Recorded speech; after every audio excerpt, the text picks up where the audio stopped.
ತಮಿಳುನಾಡು ಸರ್ಕಾರ, ಕೇರಳ ಸರ್ಕಾರ, ಕರ್ನಾಟಕ ಸರ್ಕಾರ ಮೂರು ಸರ್ಕಾರ ನಡೀತಿತ್ತು.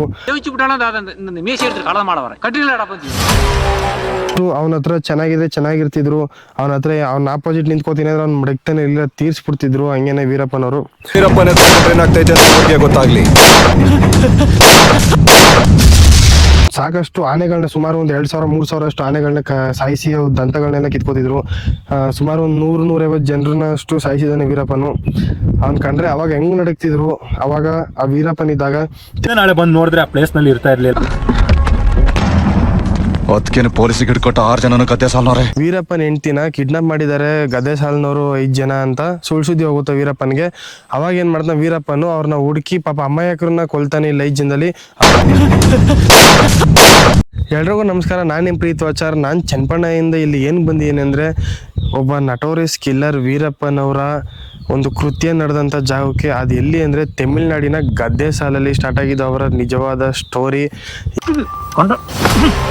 5 ಜನದಲ್ಲಿ ಒಬ್ರು ಬದುಕಿದ್ದಾರೆ, ಅವ್ರನ್ನ ನೋಡಕ್ ಹೋಗೋಣ ಬನ್ನಿ. ಇವಾಗ ಒಂದಾನೊಂದು ಟೈಮಲ್ಲಿ ಏನು ಭಯ ಇತ್ತು ಈ ಗದ್ದೆ ಸಾಲಿಗೆ, ಅದೇ ಗದ್ದೆ ಸಾಲಿಗೆ ಇವತ್ತು ನಾನು ಹೋಗ್ತಾ ಇದೀನಿ. ಬರ್ರಿ ಹೋಗೋಣ.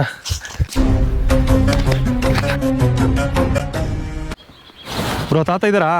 ತಾತ ಇದ್ದಾರೆ ಅಣ್ಣ, ಮನೇಲಿ ಚೆನ್ನಾಗಿದ್ದಾರೆ ಇವಾಗ?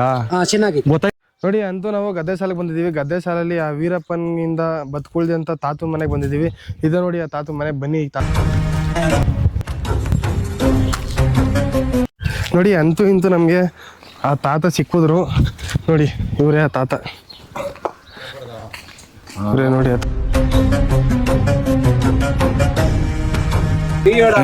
ನೀವ್ ಅವಾಗ ವೀರಪ್ಪನವ್ರ ಕೈಗೆ ತಗಲಕ ಅವಾಗ ಎಷ್ಟು ಗಂಟೆ ಆಗಿತ್ತು? 8 ಗಂಟೆ. ರಾತ್ರಿ ಬೆಳಗ್ಗೆನೋ? ರಾತ್ರಿ 8 ಗಂಟೆ. ರಾತ್ರಿ 8 ಗಂಟೆಲಿ ಬಂದು ನಿಮ್ ಸಾಯಿಸಿದ್ದು? ಸಾಯಿಸ್ಬಿಡ್ತಾನೆ. ಇವತ್ತಲ್ಲ ಅಲ್ಲೊಂದು ಅಂಗಡಿ ಇತ್ತು, ನನ್ನ ಮನೆ ಅಲ್ಲಿತ್ತಲ್ಲ, ನನ್ನ ಮನೆ ಅಲ್ಲಿ ಕಟ್ಟಾಕ್ಬಿಡ್ತಾನೆ. ನನ್ನ ಮನೆ ಬೆಂಕಿ ಮಾಡಬಿಟ್ರು. ಭಾವನ ಮನೆ ಬೆಂಕಿ ಮಾಡಿಬಿಟ್ಟು ಈ ಅಂಗಡಿಲಿ ಹೋಗಿ ಸಾಮಾನು ಎತ್ಕೊಂಡು ಹೋಗ್ಬಿಟ್ಟು. ನೀವೇನ್ರಲ್ಲಿ ಹೋದ್ರಿ ಹಾಸ್ಪಿಟ್ಲಿಗೆ? ನಾವು ಬೆಳಗ್ಗೆ 9 ಗಂಟೆಗೆ ಎತ್ಕೊಂಡು ಹೋದ್ರು. ನೈಟ್ ಹೊಡೆದ್ ಬೆಳಗ್ಗೆ ಹೋಗಿದ್ದೀರಿ ಹಾಸ್ಪಿಟ್ಲಿಗೆ? ಪೊಲೀಸ್ ತಾನೇ ನೋಡಾಯ್ತು. ಪೊಲೀಸರು ಕರ್ಕೊ ಹೋಗಿದ್ರು? ಪೊಲೀಸರ್ಗಾಗಿ ಸಿಗಾಕೊಲಿಲ್ಲ ವೀರಪ್ಪನ ಹೊಂಟಾಗಿರೋ ನೀವು ಹೊಡೆದ್ಬಿಟ್ಟು? ಹೊಡೆದ್ಬಿಟ್ಟು ಹೊಂಟದ. ಅವ್ರು ಎಷ್ಟು ಜನ ಬಂದಿದ್ರು? ಅವರು 13 ಜನ. 13 ಜನ. ನಿಮ್ಗೆ ಯಾರನ್ನ ಗುರ್ತಿಡಿ ಕಾಲಿವಲ್ಲಿ ವೀರಪ್ಪನ ಕಡೆಯವರು ವೀರಪ್ಪನವರು ಅಂತ? ಗೊತ್ತೇ ಇಲ್ಲ. ಎಲ್ಲ ಯೂನಿಫಾರ್ಮ್, ಅವ್ರು ಯೂನಿಫಾರ್ಮ್ ಹಾಕೊಂಡು ಬಂದಿದ್ರು. ಯೂನಿಫಾರ್ಮ್ ಹಾಕಿ ಈ ಕಾಲಿ ಬಟ್ಟೆ ಕಟ್ತಾರಲ್ಲ, ಚೌಕ ಬಂದ್ಬಿಟ್ರು. ನಾವು ಪೊಲೀಸ್ ಹಾಕತ್ತಾಗಿ ನೀವು ಪೊಲೀಸ್ ಅನ್ಕೊಂಡು ಅವ್ರ ಮುಂದೆ ಕೊಂಡೋದ್ರಿ? ಹೋಗ್ಲಿಲ್ಲ, ಮನೆ ತೋರಿಸ್ಬಿಟ್ರು. ತೋರಿಸ್ತಾನೆ ಇಂಥವ ಹಿಂಗೆ ಮಾದರಿ. ಸರಿ ಬನ್ನಿಯಪ್ಪ ತಿನ್ಬೇಕು ಹೋಗವು, ಅಲ್ಲಿ ನಿಮ್ಮ ಸಂಕ್ರೆ ಬೀಜ ಕರಾಯ್ತಾರೆ ತಿಂಬದಲ್ಲಿ, ಅಲ್ಲಿಗೆ ಹೋಗಿ ಬಾ ಅಂದ್ಬಿಡ್ತಾನೆ. ಇಲ್ಲಿಂದ ನಾನು ಮನೆಗೆ ಹೋಗಿ ಕರ್ಕೊಂಡೋಗಿ ಅಲ್ಲಿ ತಾನೆ ಕಟ್ಟಾಕಿದ್ದೆಲ್ಲ ಕಟ್ಟಾಕಿತಾನೆ ಪೈರ್ ಮಾಡಿದ್ದು. ಕಟ್ಟಾಕ್ಬಿಟ್ಟು ಹೊಡೆದಿರೋದು. ಮುತ್ತುಲಕ್ಷ್ಮಿನಾರು ನೋಡಿದಿರ? ಅವಳು ನೋಡ್ಲಿಲ್ವ? ಮುತ್ತುಲಕ್ಷ್ಮಿ ನಮ್ಗೆ ನೋಡೇನಿಲ್ಲ. ನೋಡ್ಲಿಲ್ಲ. ಸುಳ್ಳು ಹೇಳಿ ನಿಮ್ನ ಹೋಗಿದ್ದು. ಮುತ್ತುಲಕ್ಷ್ಮಿ ನಮ್ಮ ಹಿಡಿದು ಕೊಟ್ಟವರು ಪುಂಜರು ನಾವು. ಇಲ್ಲೇ ಅವರಲ್ಲ, ನಮ್ಮನ್ನ ಹಿಡಿದು ಕೊಟ್ಬಿಟ್ರು ಅಂತ ಪೈರ್ ಮಾಡಿದ್ದು. ನಾವು ಪೊಲೀಸ್ ಜೊತೆ ಇದ್ವಲ್ಲ, ಅದರಿಂದ ಪೊಲೀಸ್ ಜೊತೆ ಇದ್ರಿ ಅಂದ್ಬಿಟ್ಟು ಹೊಂಟೋಗೋಣ ಅನ್ಕೊ ನೀವು ಹೊಂಟೋಗಿದ್ರಿ. ಹೌದು. ಅವಾಗ ಅವ್ರು ಹೊಡೆದಾದ್ಮೇಲೆ ಗೊತ್ತಾಗಿದೆ ನಿಮ್ಗೆ ವೀರಪ್ಪ ಅಂತ. ಯಾವ ತರ ಬಂದಿದ್ರು ಅವರು? ಮಾಮೂಲಿ ದಪ್ಪ ಮೀಸೆ ಬಿಟ್ಕೊಂಡೆ ಬಂದಿದ್ರು? ಮೀಸೆಲ್ಲ ಬಿಟ್ಟು ಅವ್ರ ಸರ ತಿರುಗಿಸಿ ಅಲ್ಲಿ ಮಾಡ್ತಾನೆ. ಮಾತು ನೋಡಿದ್ರೆ ನಿಮ್ಮಂತಳ ಒಂದೇಟ್ಲಿ ಬಿಡಿಸಿಬಿಡ್ತಾರೆ ಅವನ ವೀರಪ್ಪನ. ಈಗ ಹೊಡೆದ್ರೆ ಒಂದೇಟ್ಲಿ ಬಿದ್ದಾಯ್ತಾನೆ ಅಂಥವ್ಲಿತ್ತ ಜನ. ತುಪಾಕಿಗೆ ಅವನು ಮೀಸೆಗೆ ಜನ ಭಯ ಪಡ್ತಾರೆ. ಮೀಸೆ ನೋಡ್ರು ಭಯ ಪಡೋರು. ಆ ತರ ಕೋಪ ಇಷ್ಟ. ಇಲ್ಲೆಲ್ಲ ನೀವು ಇಲ್ಲಿ ಇದ್ದಾಗ ನೀವು ನಿಮ್ ಕಾಲದಲ್ಲಿ ವೀರಪ್ಪನ್ ಬರ್ತಿದ್ನಲ್ಲ, ಅವಾಗೆಲ್ಲ ಗನ್ ಶೂಟ್ ಮಾಡೋದು ಆ ತರ ಎಲ್ಲ ಸೌಂಡ್ ಕೇಳಿಸ್ತಿದೆ? ಇಲ್ಲ, ಹಂಗ್ ಕೇಳಿಸ್ತಾ ಇರ್ಲಿಲ್ಲ. ಬರೀ ಮೆತ್ತಗ್ ಬಂದ್ ಮೆತ್ತಗ್ ಹೋಯ್ತಿದ. ಕನ್ನಡ ತಮಿಳು ಎಷ್ಟ್ ಆನೆ ಹೊಡೆದಿವ್ರು ಅವರು? ಎಷ್ಟ ನೋಡೋದು ನಾವೇನು ಗೊತ್ತಾಯ್ತದ ತಾತನಿಗೆ ಗೊತ್ತೇ ಜಾಸ್ತಿ ಇಲ್ಲ. ಬರಬೇಕು ಆತರ ಮಾಡ್ಬೇಕು ಆತರ ಅವ್ರು ಯೋಚನೆ ಬೇಟೆ ಆಡೋದು ನಮ್ಗೆ ಗೊತ್ತೇ ಇಲ್ಲ. ಬೇಟೆ ಆಡೋದು ಗೊತ್ತಿಲ್ಲ. ವೀರಪ್ಪನ್ ನೋಡಿ ನಿಮ್ ನೋಡ್ಲು ಇಲ್ಲ, ಅವತ್ತೇ ನೋಡ್ತದ್ ವೀರಪ್ಪನ. ಅವತ್ತು ನಮ್ಮ ಕಳೆದ್ರಲ್ಲ ಅವತ್ತೇ ನೋಡಿದ್ವಿ ವೀರಪ್ಪ ಅಂತ ಕಂಡದ್ ನಾವು. ಅವನ್ ಹೇಳಿದನಲ್ಲ ನಾನೇ ವೀರಪ್ಪ ಈಗ ಮಾಡಿ ನೋಡ್ಕೊಳ್ಳಿ ಅಂತ. ನೀವ್ ಹೇಳ್ಬೇಕು ಇವಾಗ. ನಾ ಇಷ್ಟೊಂಡ ತಾತನ್ನ ನೋಡಿದೆ. ವೀರಪ್ಪನವರ ಅಟ್ಟಹಾಸಕ್ಕೆ ಬಲಿಯಾದಂಥ ಒಬ್ಬ ತಾತನ್ ನೋಡಿದೆ ನಾನು. ಆ ತಾತು ನೋಡಿ ನನಗೆ ತುಂಬ ಬೇಜಾರಾಯ್ತು ನನಗೆ. ಏನಕ್ಕೆ ಅಂದರೆ ಆ ಥರ ಏಟು ಮಚ್ಚಿನೇಟು ಆ ಥರ ಗುಂಡೇಟ ಬಿದ್ದದೆ ಅಂದರೆ ಬದುಕಿರೋದು ಭಾರಿ ಕಷ್ಟ. ಅವ್ರು ಎಷ್ಟು ನೋವು ತಿಂದವ್ರೆ ಅಂದರೆ ಅವ್ರಿಗೆ ಗೊತ್ತದ. ಆ ನೋವು ಹೇಳ್ಕೊಳಕ್ಕಾಗಲ್ಲ. ಅಷ್ಟು ಅಂದರೆ ರಾತ್ರಿ 8 ಗಂಟೆಗೆ ಬಿದ್ದ ಏಟ್ನ ಬೆಳಿಗ್ಗೆ 9 ಗಂಟೆಗೆ ಹೋಗಿ ಹಾಸ್ಪಿಟ್ಲಿಗೆ ತೋರಿಸ್ಕೊಂಡವ್ರು ಅಂದರೆ ಅವ್ರ ಧೈರ್ಯ ಮೆಚ್ಚಬೇಕು. ಮತ್ತು ಇನ್ನೊಂದೇನಪ್ಪ ಅಂದರೆ ಅವರಿದ್ದಂಥ ವೀರಪ್ಪನವ್ರು ಇದ್ದಂಥ ಕಾಲದಲ್ಲಿ ಅವರು ಆ ಥರ ಏಟ್ ತಿಂದ್ರಲ್ಲ, ಆ ಏಟ್ ತಿಂದಂಥ ಕಾಲದಲ್ಲಿ ಈ ಸುತ್ತಮುತ್ತ ಎಲ್ಲೂ ಹಾಸ್ಪಿಟ್ಲಿಗೆ ಹೊಡಲಿಲ್ಲ. ಈಗಾದರೆ ಸುತ್ತಮುತ್ತ ಒಂದು 20 ಕಿಲೋಮೀಟ್ರ್ 30 ಕಿಲೋಮೀಟರ್ ಹಾಸ್ಪಿಟ್ಲವೆ. ಅವಾಗ ಏಟಾದಂಥ ಸಮಯದಲ್ಲಿ ಹಾಸ್ಪಿಟ್ಲಿಗೆ ಹೋಗ್ಬೇಕು ಅಂದರೆ ಕೊಯಮತ್ತೂರ್ಗೆ ಹೋಗ್ಬೇಕಾಯ್ತಂತೆ. ಕೊಯಮತ್ತೂರು ಇಲ್ಲಿಂದ ಸುಮಾರು ದೂರ ಅದೇ. ಆದರೂ ಅಂದರೆ ಬಸ್ಸು ಬೆಳಗ್ಗೆ 9 ಗಂಟೆಗಿತ್ತಂತೆ. ಆದರೆ ಇಲ್ಲಿಂದ ಅವರು ಬೆಳಗಾನ ನಳ್ಳಿ ಬೆಳಗ್ಗೆ 9 ಗಂಟೆಗೆ ಬಸ್ಸಲ್ಲಿ ಹಾಸ್ಪಿಟ್ಲಿಗೆ ಹೋಗಿ ಅಲ್ಲಿ ಏನಪ್ಪ ಅಂದರೆ ಇಲ್ಲಿಂದ ಫಾರೆಸ್ಟ್ ಡಿಪಾರ್ಟ್ಮೆಂಟ್ ಅವ್ರಿಗೆ 25,000 ದುಡ್ಡು ಕೊಟ್ರಂತೆ.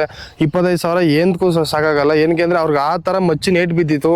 ಹೆಂಗೆ ಅಂದರೆ ಈ ದಾವಡೆ ಗಂಟನೂ ಫುಲ್ಲು ಅವ್ರಿಗೆ ಕಟ್ಟಾಗಿ ಹೋಗೈತೆ. ಆ ಥರ ಏಟ್ನ ತಡೆಯೋಕ್ಕೆ ಸಾಕ್ತೀನಿ ಇಲ್ಲ. ಆದ್ರೆ ಆ ಏಟ್ ಬಿದ್ದಿರೋರು ಆ ಮನುಷ್ಯ ಇಷ್ಟು ವರ್ಷ 72 ವರ್ಷ ಗಂಟ ಈ ಥರ ಬದುಕವ್ರೆ ಅಂದರೆ ಅವ್ರನ್ನ ಮೆಚ್ಚಲೇಬೇಕು. ಅವ್ರ ಧೈರ್ಯನ ಯಾವ ಥರ ನೋವು ಅನ್ಭೋಗಿಸಿ ಇವಾಗಲೂ ಅಷ್ಟೇ ಇಷ್ಟು ದೊಡ್ಡ ಕಾಡು ಮಧ್ಯದಲ್ಲಿ ಇದೊಂದು ಗದ್ದೆ ಸಾಲು ಊರದೆ ಅಂದರೆ ಆ ಊರ ಮಧ್ಯದಲ್ಲಿ ಅವ್ರು ಇವತ್ತುವರೆಗೂ ಈ ಥರ ಕಷ್ಟ ಅನ್ಭೋಗಿಸ್ಕೊಂಡು ಬದುಕ್ತವ್ರೆ ಅಂದರೆ ಅವ್ರ ಧೈರ್ಯ ಮೆಚ್ಚಲೇಬೇಕು. ಅವ್ರು ಗ್ರೇಟ್ ಅವರು.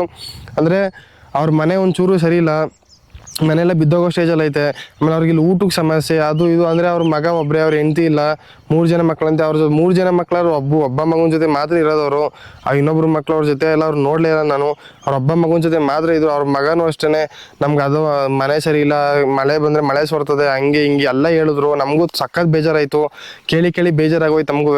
ಬೇಜಾರು ತಲೆಗಾಯ್ತು. ನಮಗೆ ಇನ್ನೊಂದು ಅಂದರೆ ಈ ಥರ ದೊಡ್ಡ ಕಾಡಲ್ಲಿ ಈ ಥರ ಬದುಕ್ತಾವ್ರೆ ಅಂದರೆ ಅವ್ರು ಧೈರ್ಯ ಮೆಚ್ಚಬೇಕು. ನಾನೇ 7 ನಿಮಿಷ ಅವ್ರು ಹೇಳಿದ್ ಕೇಳಿ ನನಗೇನೆ ಭಯ ಆಗೋಯ್ತು. ವೀರಪ್ಪನ್ ಹಿಂಗೆಲ್ಲ ಇದ್ನ, ಈ ಥರ ಎಲ್ಲ ಇದ್ನ ಅಂತ ಭಯನೇ ಆಗೋಯ್ತು ನನಗೆ. ಅದೇ ಏನು ಮಾಡೋಕ್ಕಾಗಲ್ಲ. ಅವ್ರ ಕಾಲದಲ್ಲಿ ಆ ಥರ ಭಯ ಇತ್ತು. ಇವಾಗ ಗದ್ದೆ ಸಾಲ ಅನ್ನೋದು ಒಂಥರ ಶಾಂತಿ ಸ್ವಭಾವ. ದಟ್ಟ ಕಾಡು ಮಧ್ಯದಲ್ಲಿ ಐತಲ್ಲ ಅದೇ ಗ್ರೇಟು. ಕಾಣೋದೆಲ್ಲ ರೋಡಲ್ಲಿ ಹೋಗ್ಬೇಕು ಅಂದ್ರೆ ಇವ್ರು ಊರೇ ಕಾಣಲ್ಲ. ಇಳ್ದು ಯಾರು ಅವಾಗಿನ ಇದ್ರಲ್ಲಿ ಗೊತ್ತಿರೋರು ಮಾತ್ರ ಗದ್ದೆ ಸಾಲ ಅಂತಂದರೆ ಗದ್ದೆ ಸಾಲ ಗೊತ್ತಿರ್ತದೆ. ವೀರಪ್ಪನ್ ಇಲ್ಲಿ ಬಂದು ಹಿಂಗೆ ಮಾಡಿದ ಅಂತ ಏನೇನು ಗೊತ್ತಿವ್ರಿಗೆ ಅವ್ರಿಗೆ ಮಾತ್ರ ಗೊತ್ತು ಗದ್ದೆ ಸಾಲ ಅಂತ. ಇನ್ಯಾರಿಗೂ ಗದ್ದೆ ಸಾಲ ಅಂತ ಗೊತ್ತಿಲ್ಲ ಹೆಸರು. ஜெயலலிதா எதிர்த்து நிற்கும் ஜெயிச்சு விட்டாலும் இந்த மீசி எடுத்து களம் மாடவர கட்டில ಬಂದಿ. ಹಾಗೆ ವೀರಪ್ಪನ್ ಮಾಡಿರ್ತಕ್ಕಂಥ ಹಲವಾರು ಕೃತ್ಯಗಳು ಹೇಗಿತ್ತು ಅಂದರೆ ಎಲ್ಲ ಭೀಕರವಾಗಿತ್ತು. ಅಂದರೆ ಎಷ್ಟು ಅವನ ಹತ್ರ ಚೆನ್ನಾಗಿರ್ತಿದ್ರು. ಅವನ ಆಪೋಸಿಟ್ ನಿಂತ್ಕೋತೀನಿ ಅಂದ್ರೆ ಅವ್ನು ಮಡಗ್ತಾನೆ ಇಲ್ಲ, ತೀರ್ಸ್ಬಿಡ್ತಿದ್ರು ಹಂಗೇನೆ ವೀರಪ್ಪನವರು. ಆಮೇಲೆ ಅವ್ನು ಸಾಕಷ್ಟು ಆನೆಗಳನ್ನ ಸುಮಾರು ಒಂದು 2,000-3,000 ಅಷ್ಟು ಆನೆಗಳನ್ನ ಸಾಯಿಸಿ ಅವ್ರ ದಂತಗಳನ್ನೆಲ್ಲ ಕಿತ್ಕೋತಿದ್ರು. ಸುಮಾರು ಒಂದು 100-150 ಜನರನ್ನಷ್ಟು ಸಾಯಿಸಿದ್ದಾನೆ ವೀರಪ್ಪನು. ಅವ್ನು ಕಂಡ್ರೆ ಅವಾಗ ಹೆಂಗೆ ನಡಕ್ತಿದ್ರು. ಅವಾಗ ಆ ವೀರಪ್ಪನಿದ್ದಾಗ ತಮಿಳ್ನಾಡು ಸರ್ಕಾರ, ಕೇರಳ ಸರ್ಕಾರ, ಕರ್ನಾಟಕ ಸರ್ಕಾರ 3 ಸರ್ಕಾರ ನಡಕ್ತಿತ್ತು ಅವಾಗ ವೀರಪ್ಪನ ಇದ್ದ ಸಮಯದಲ್ಲಿ. இந்த மீசி எடுத்து களம் மாடவர கட்டில ಬಂದಿ. உடம்புல ಚಿಲುக்குது ಕೊಂಡ. ಅವಾಗಿದ್ದಂಥ ಭಯದ ವಾತಾವರಣ ಇವಾಗಿಲ್ಲ.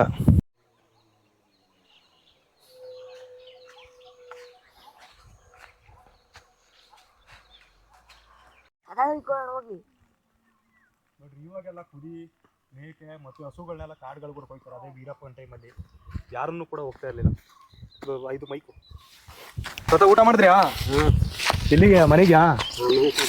ಇದು ವೀರಪ್ಪನಿಂದ ಏಟಿಗೆ ಮಾಮೂಲಿ ಬಂದೂಕಿಂದ ಶೂಟ್ ಮಾಡಿದ್ರಲ್ಲ, ಅವರೆಲ್ಲಿ ದೇವಸ್ಥಾನಕ್ಕೆ ಹೋಗಿದಾರ ಅಂತಲ್ಲ? ಹಾ ಗೊತ್ತಿಲ್ಲ, ಇಲ್ಲಿಲ್ಲ ಮನೇಲಿ. ಹಾ ನೀವು ವೀರಪ್ಪನ ನೋಡಿದಾರ್ಯಾ? ನೀವು ನೋಡಿಲ್ವಾ? ಹಾ ವೀರಪ್ಪನ ಯಾರು ಅಂತ ಗೊತ್ತಿಲ್ವಾ? ಸರಿ ತಾತ. ಹಿಂಗೇನೆ ಈ ಊರ್ನ ನೋಡ್ರಿ. ಈ ಊರು ಇಲ್ಲಿ ಐತೆ ಅಂತಾನೆ ಗೊತ್ತಾಗಲ್ಲ ಜನಗಳಿಗೆ. ಏನಕ್ಕಪ್ಪ ಅಂತಂದ್ರೆ ನೋಡ್ರಿ ಸುತ್ತ ಎಲ್ಲಿ ನೋಡಿದ್ರು ಬರೀ ಫಾರೆಸ್ಟ್ ಮಧ್ಯದಲ್ಲಿ ಐತೆ ನೋಡ್ರಿ ಊರು. ಆ ಊರೇ ಗದ್ದೆ ಸಾಲು. ಓಕೆ, ಇಲ್ಲಿವರೆಗೂ ನೋಡಿದ್ರಲ್ಲ ಒಬ್ಬ ನಟೋರಿಯಸ್ ಕಿಲ್ಲರ್ ವೀರಪ್ಪನ ಸ್ಟೋರಿ. ಈ ವಿಡಿಯೋನ ಇಲ್ಲಿಗೆ ಎಂಡ್ ಮಾಡ್ತಾ ಇದ್ದೀನಿ. ನೀವು ವಿಡಿಯೋ ತುಂಬ ಇಷ್ಟ ಆಯಿತು ಅನ್ಕೋತೀನಿ. ಇಷ್ಟ ಆದರೆ ಲೈಕ್ ಮಾಡಿ, ಶೇರ್ ಮಾಡಿ, ಸಬ್ಸ್ಕ್ರೈಬ್ ಮಾಡಿ. ಇಷ್ಟ ಆಗಿದ್ರೆ ಡಿಸ್ಲೈಕ್ ಮಾಡಿ, ಸಬ್ಸ್ಕ್ರೈಬ್ ಮಾಡೋದು ಮಾತ್ರ ಮರಿಬೇಡಿ. ಹಿಂಗೇನೆ ನಮ್ಮಂಥ ಬಡವ್ರ ಮಕ್ಕಳನ್ನ ಬೆಳೆಸಿ ನಾನು ಈ ವಿಡಿಯೋ ನಿಮಗೆಲ್ಲ ತೋರಿಸ್ಬೇಕು ಅಂತ ಚನ್ನಪಣ್ಣೆಯಿಂದ ಬಂದಿದ್ದೀನಿ. ಇಷ್ಟ ಆದರೆ ಸಬ್ಸ್ಕ್ರೈಬ್ ಮಾಡಿ, ಲೈಕ್ ಮಾಡಿ, ಶೇರ್ ಮಾಡಿ.